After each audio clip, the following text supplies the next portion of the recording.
Mr. Petrescu, just 1 minute, please. You again? Go away.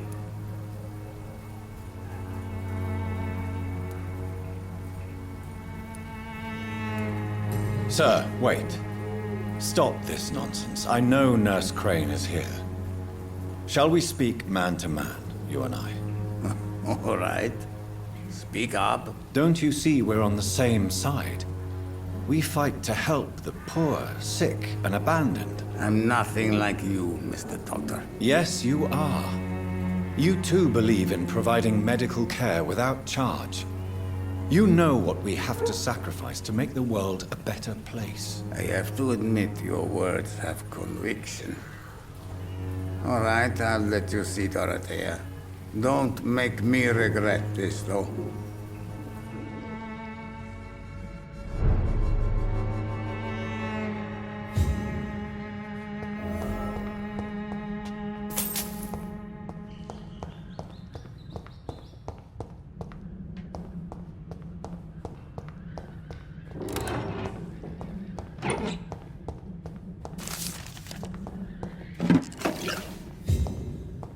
It's locked. It's locked, all right.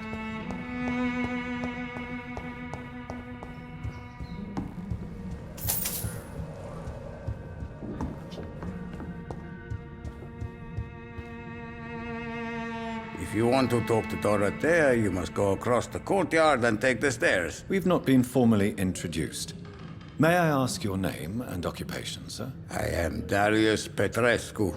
I'm here to keep snitches and spies away from Dorothea. And I also run this little print shop.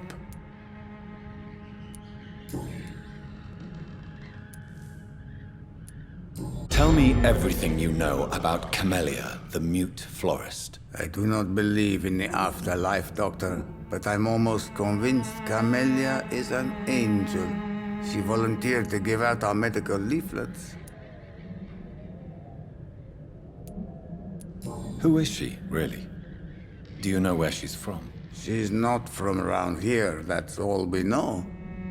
Camellia is not even her name. It's her favorite flower. You say she has no close family. Well, there's that awful poet who constantly follows her around like a lost puppy. A good man for sure, but a very poor writer.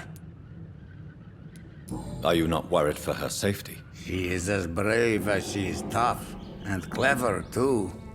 If only I had met her when I was younger. Are you in love with Camellia, Mr. Petrescu? Don't be stupid. If I had met her when I was younger, we could have won our revolution.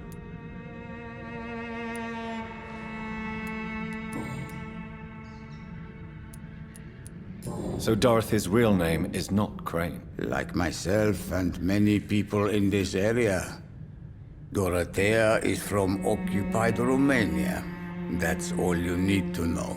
She seems important to the community. More than you can imagine. The West End does not want to hear of Whitechapel's misery. Dorothea is one of the few doing something about it.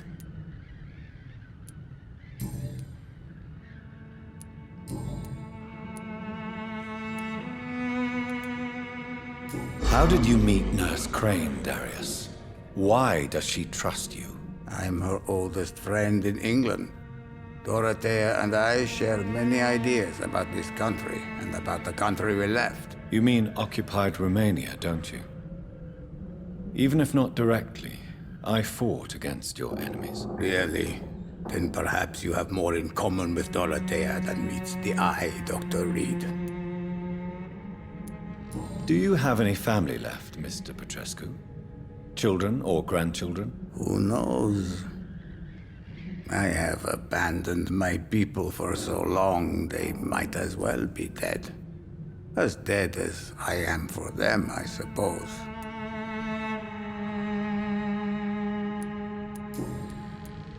I know you fought for your country when it was occupied, Darius. Tell me more about it. I know my days are numbered, and I know I won't see my homeland again. But I fought for Romania all my life. and I will until my last breath. But Romania escaped the grasp of the Austro-Hungarian Empire. It's a free country again. But it's not the country I fought for. My homeland is not appeased, Doctor. And I still see a dark future ahead for my people. Do you have any... Don't be embarrassed, sir. If you must know, my own father disappeared many years ago, and I forgave him. It's quite awkward to talk about our families like this, but... Thank you, Dr. Reed. I appreciate your trust. This war won't last forever. Did you ever think of returning to your country now it's free? No. I have taught strength and determination to my sons and daughters. I'm an old, dying man who only has memories of better times to cherish. Goodbye, Mr. Petrescu.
I need help!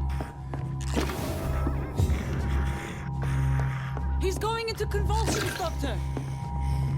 What do we have here, nurse? Patient Razvan Vasily. High fever running on 3 days.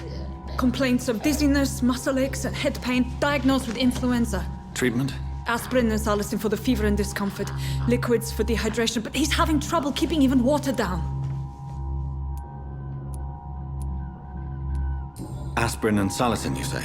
Why not some warm milk and a kiss on the cheek? Where are the quinine salts? Tried buying, borrowing, even stealing. There's none to be found, Doctor. He's not convulsing, he's choking. He's not getting any air. Scalp! Hand me that scalp! What can I do, Doctor?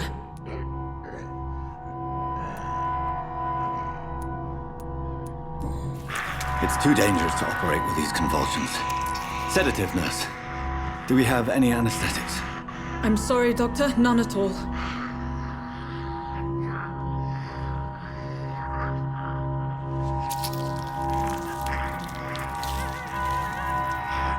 I need to perform a tracheostomy. Short pipe. That rubber tube will do. We're going to cut a passage for air through the neck. Yes, Doctor. He's breathing again, but he's coughing up blood. Internal hemorrhaging. I need to make another incision into the chest cavity to drain the fluids from the lung. Prepare another tube. A thoracostomy? Doctor, we've nothing to fight the infection. We need an aseptic environment.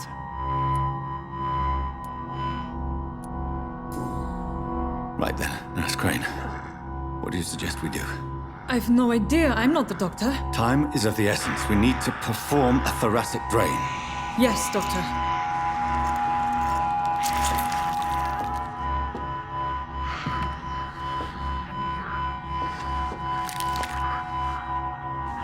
He's still bleeding, Doctor. I'm losing his pulse. The drain must have punctured the intercostal artery. There's too much blood. Are you all right, Doctor? I can't see.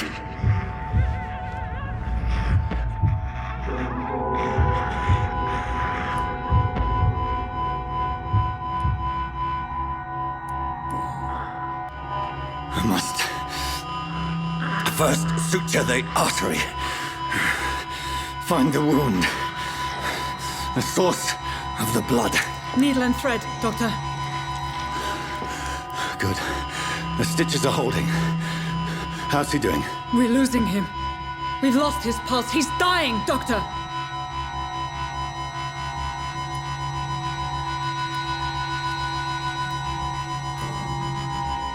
Cardiac massage, now. Cardiac... What? Are you making this up as you go along?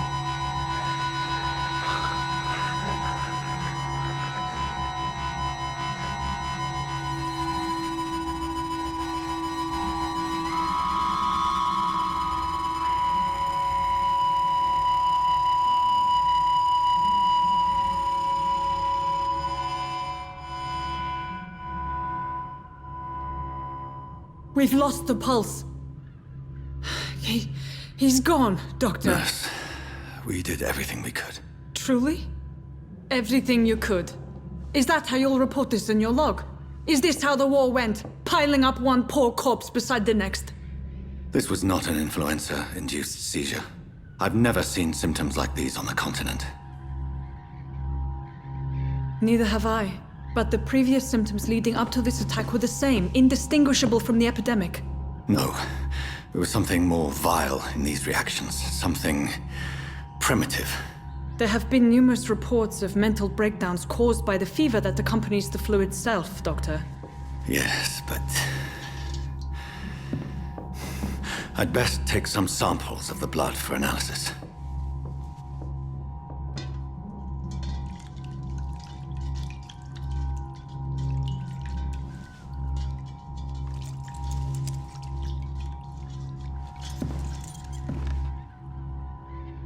I doubt you're here to test my bedside manners.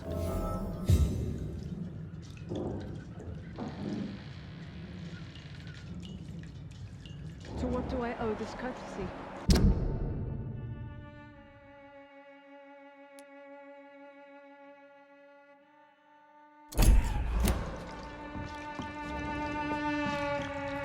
I suspect it was more than intuition alone that led you to us. So, how might I be of service, Dr. Reed?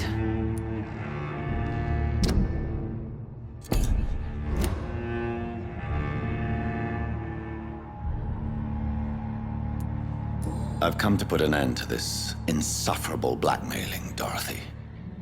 Doctor, you think your warnings scare me? I've stolen and plied, blackmailed and lied, but what else am I to do? I'm all these people have.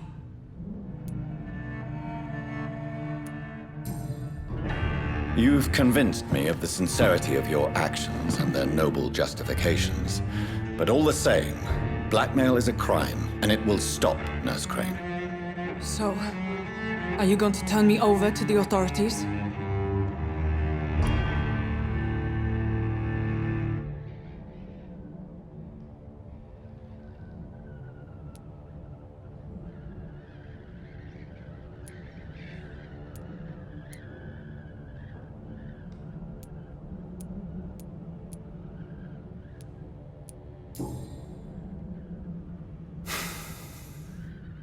No.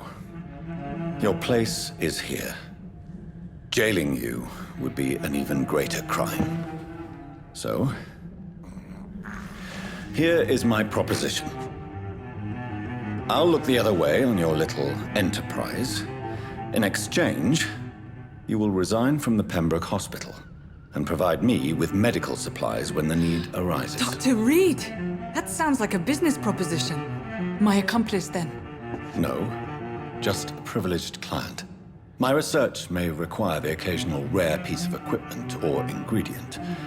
I'll pay good coin in exchange, fair and honest, to help finance your noble endeavors.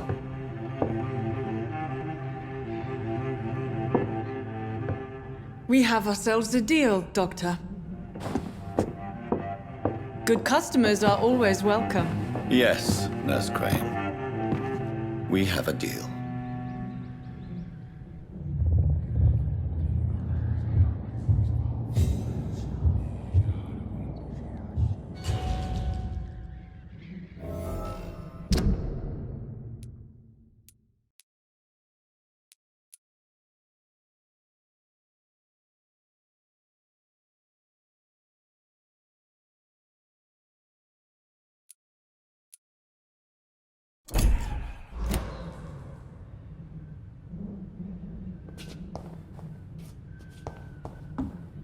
It's locked.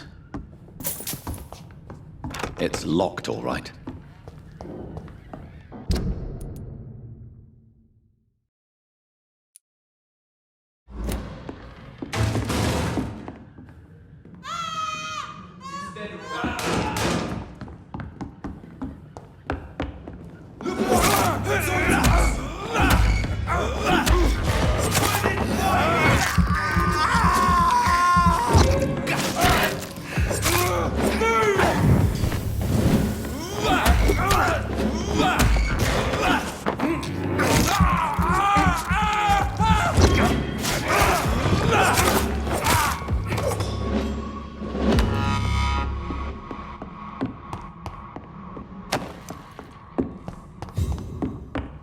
Crush the leech, boys!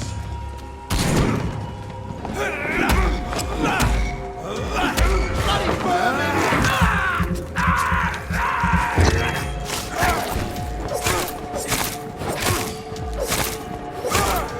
Filthy fucking beast!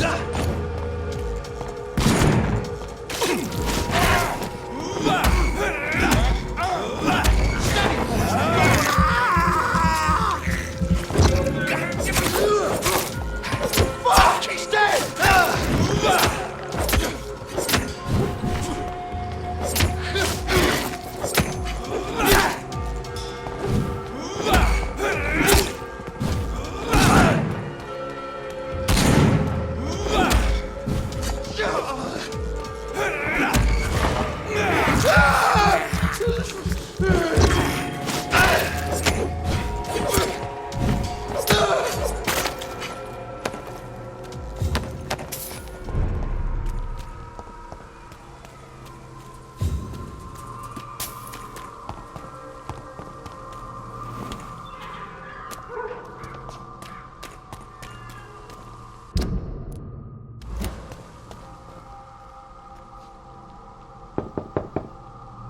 Hello, Mr. Petrescu. Hello, Dr. Reed.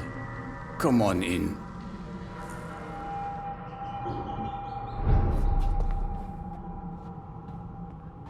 Yes?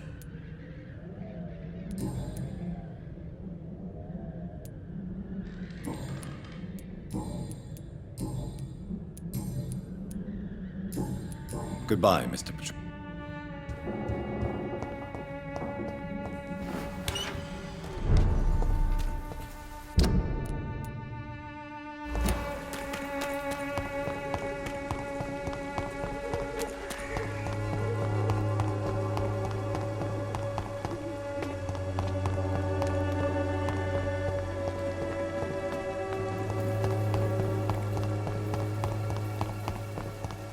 I won't end up another drunk arsehole living in the streets.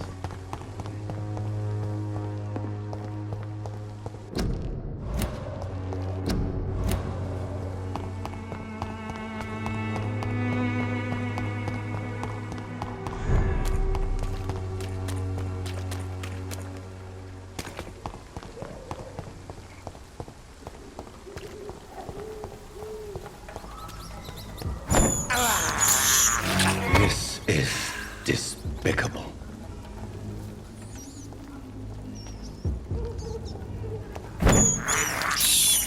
I can't believe I'm doing this.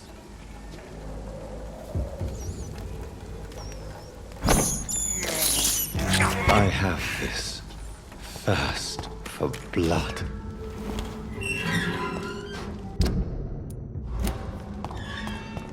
Human blood. Whoever left these marks did so deliberately. Boy!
fucking beast!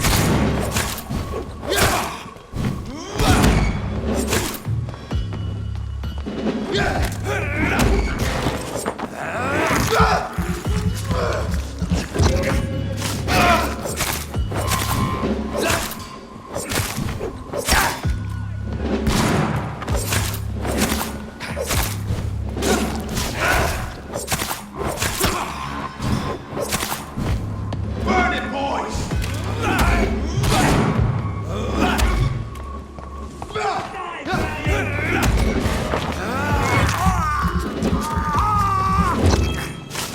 Crush the leech, boys!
Good evening, sir. So it is true. The famous Dr. Reed has... Do we Actually, yeah. Doctor... He was all... What can... Summer. Tell me... No, You... I'll go even... No. Don't... What This... Don't...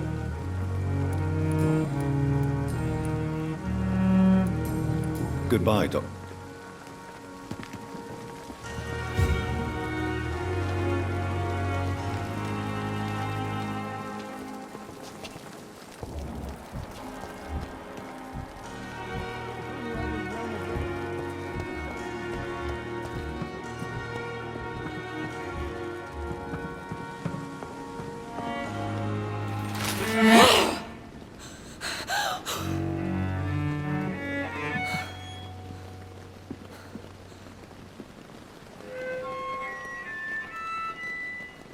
I would ask you to avert your eyes, sir. Or did you not know it was rude to stare? I knew it.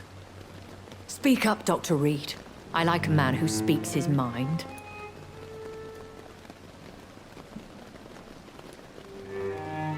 What prevails in the end, I wonder? The desire for blood, or to be of service to man? Spare me your sarcasm, Jonathan. You are but newly born in this world. No need to apologize, my lady. I know exactly what you endure. The situation is somewhat awkward nonetheless. I have not been observed sustaining myself for many decades. I have to say I'm a trifle embarrassed. Anyway, I have concluded my inquiries concerning your blackmailer. I see. Please excuse my agitated state. Under normal circumstances, I wouldn't let anyone see me in this condition. I must confess I have not put an end to the blackmail, my lady. Unfortunately, I could not bring myself to do it. I'm so disappointed in you, Jonathan. I didn't expect this from you. Lady Ashbury, you yourself admitted how ridiculous the sum of money was. I can assure you it was all used for charitable ends. Well, you are full of surprises, aren't you, Jonathan? All right, say I trust you, but you will still pay the ransom. That is only fair. After all, it was you who failed to bring this problem to a satisfactory conclusion. I believe I could agree to that. And since a lady always keeps her promises, I will now answer any questions you may have.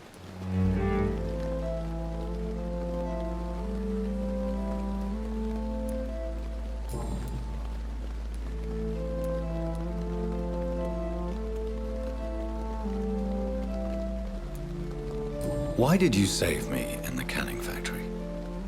I could hardly stand by and watch such a promising young blood as yourself be torn to shreds by some gutter scowl.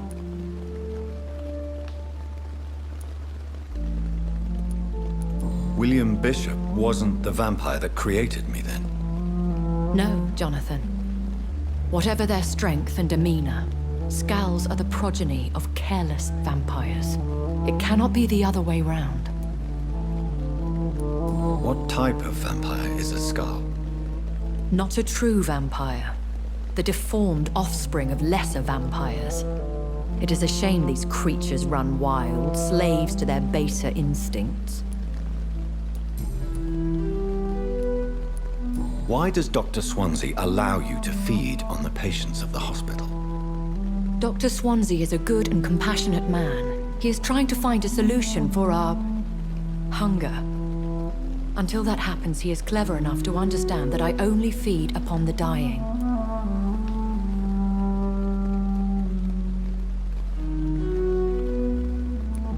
And no one suspected you of the murders. As you well know, suspicion has recently fallen on me of killing for pleasure. But you have my word, Jonathan. I take no pleasure in taking a life. What do you know about this Brotherhood of St. Paul's Stole? The Brotherhood is well known amongst London vampire society. As long as our kind is discreet, and as long as they do not interfere, we have come to a mutual understanding. I know this is beyond the pale, but may I inquire your age? Really? And I thought you were gentlemen. If you must know, I'm 27. I've been 27 for a long time now, and 27 I shall remain.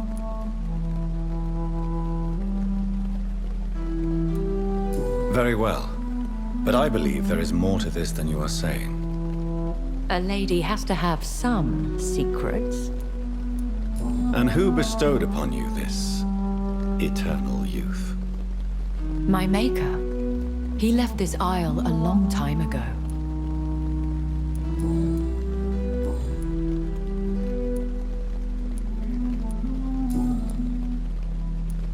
I've been away from London and England for 3 years. This isn't the city I remember. Things have gone from bad to worse here, Jonathan. I've lived in this city for a long time, and I've never seen it like this.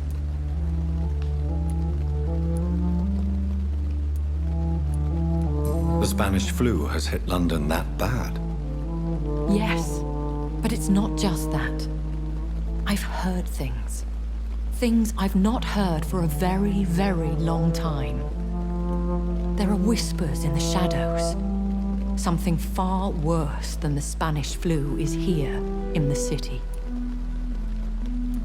What is it you fear? Fear has long since flown this form. But there is something malevolent circling us. I feel fear is merely waiting in the wings. Are there many vampires here in London? Immortals are of a rare breed, and we often tend to hide. But you may occasionally meet some of us at night.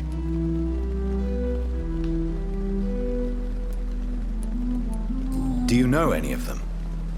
Have you an idea of the identity of the vampire who attacked me? You mean your maker? No, Jonathan, I have no clue. But I fear he or she is as careless as cruel. To let you discover your new condition by yourself. What do you mean? Every now and then, you may discover an immortal in the deep of the night. But we are a rare and reclusive breed. Our progeny is almost never accidental. Will they all be as affable as you, my lady? I do not see why not. But remember, even the shark smiles before he bites. That sounds like a lesson from experience. Vampire politics are as intricate and sometimes tedious as a game of chess in a gentleman's club. I've learned from experience it is best to decline to play.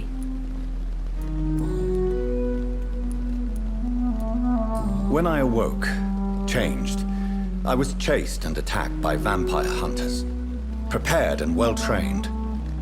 Though I can't be certain, more than likely it was the once glorious Guard of Priwen. Once glorious, but still dangerous. They have seen better days, but all fanatics are dangerous. You would be wise to stay clear. They are sworn to destroy our kind. You make them sound like some sort of cult. More a society, and like all the best ones, a secret society. I thought them almost gone, but it seemed they have been recruiting.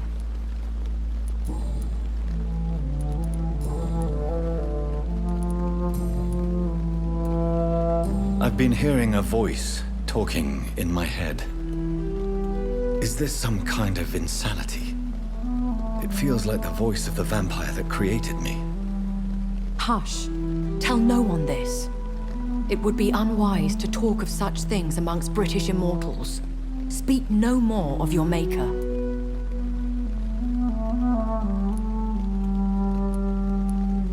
Excuse my forwardness, but are you my maker? Me? Goodness, no. Only a foolish immortal would create a progeny without taking precaution, and I'm no fool. How could this cause offense? Only the powerful immortals can mentally call to their progeny. No vampire or hunter will sleep easy, knowing that an unidentified elder is stalking the streets of London.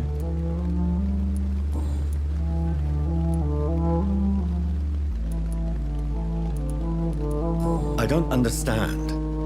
Why was I created and then left for dead?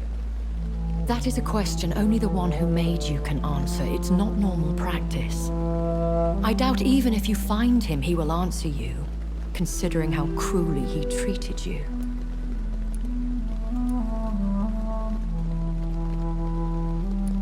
I'd like to avoid creating another vampire by mistake anyway. Tell me, how is it done?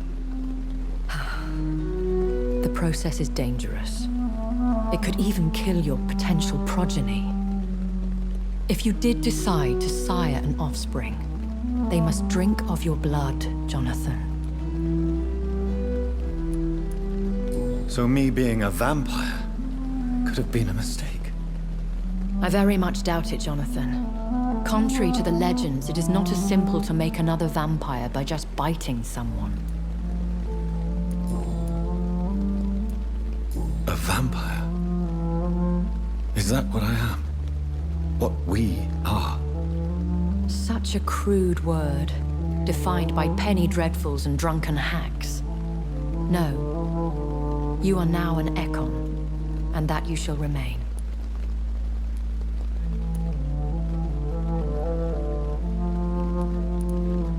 So we are Ekons. How can I identify us amongst other vampires? How to put it? All Ekon are vampires. But all vampires are not Ekon. We are but a branch of the immortal tree. Are you an Ekon too? Yes, I am. We are the closest thing to what man refers to as vampires. Forget what you think you know about us. I bid you farewell. For now, my lady. I must quickly analyze the blood I took from Nurse Crane's patient.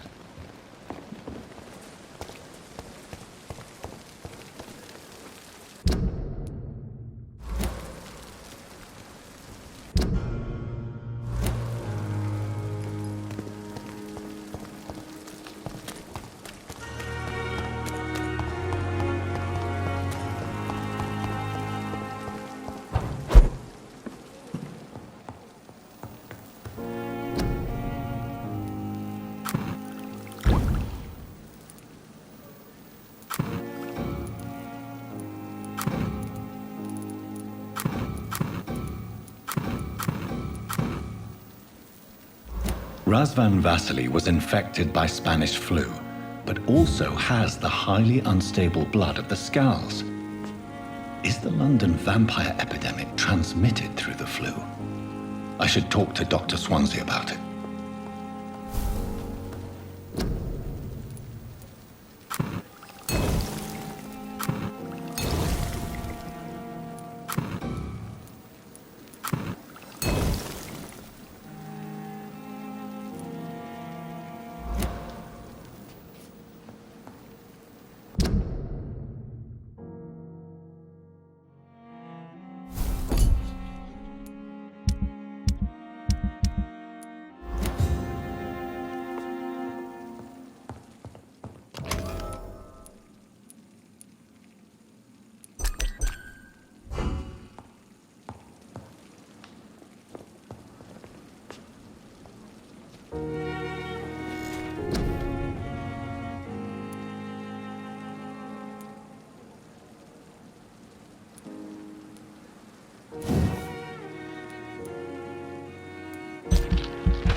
The flower's dying. It needs water.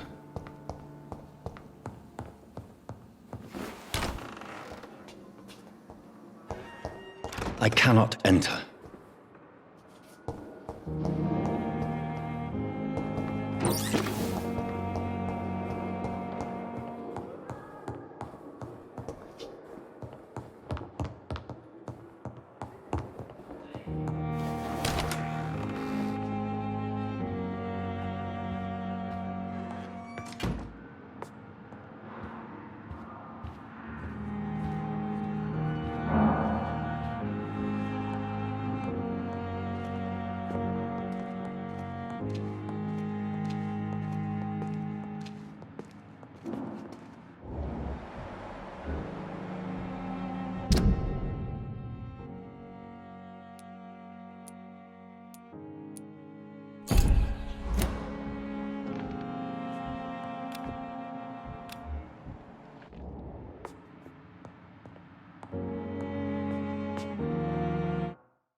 Evening, Edgar.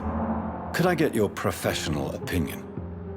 Please speak, but I have something important to tell you. This strain of flu, it's very different from the one I saw in Europe. It's downright peculiar. Really? What makes you say that?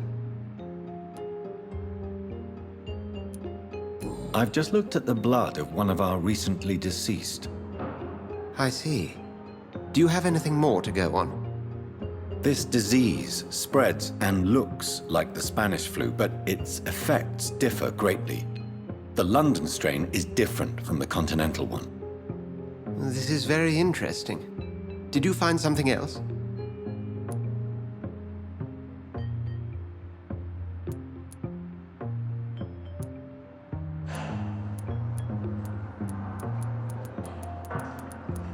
Yes. Unlike the flu, the infected begin to show an increase in outwardly aggressive behavior. More than simple agitation. Once docile people become violent. You mean like rabies? Is there a chance we could create a vaccine, Jonathan, like Pasteur? By the stove, that would be smashing. There's a lot we're not seeing here. But it is spreading, and quickly. If we don't act, the whole city could be lost. But Jonathan, we've a fantastic opportunity sitting right here in front of us. A weapon of choice. What on earth do you mean? Why, you, my dear boy. With your expertise and your blood, we could isolate the properties that course through your veins. Think about the possibilities.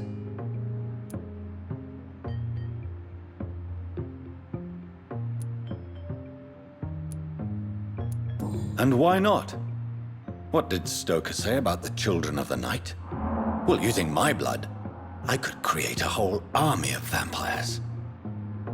Surely you're joking. We'll discuss this more later. Thank you for your time. No, thank you, Jonathan. But as I said, I needed to talk to you. I have some rather bad news. Yes? I'm afraid it's your sister. My sister? She's to be buried this evening at Whitechapel Cemetery. Your mother published the obituary this morning. I see. I'm sorry, Jonathan. Please accept my condolences.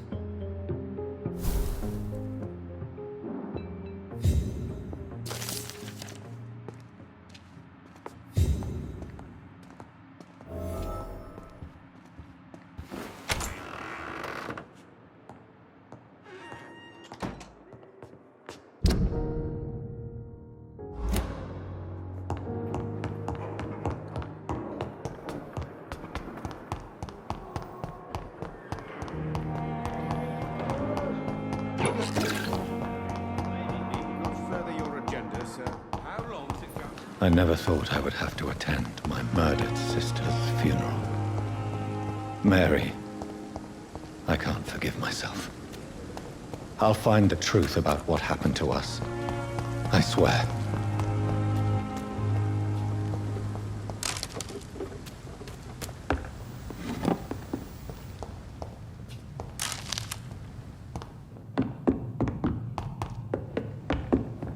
It's locked, all right.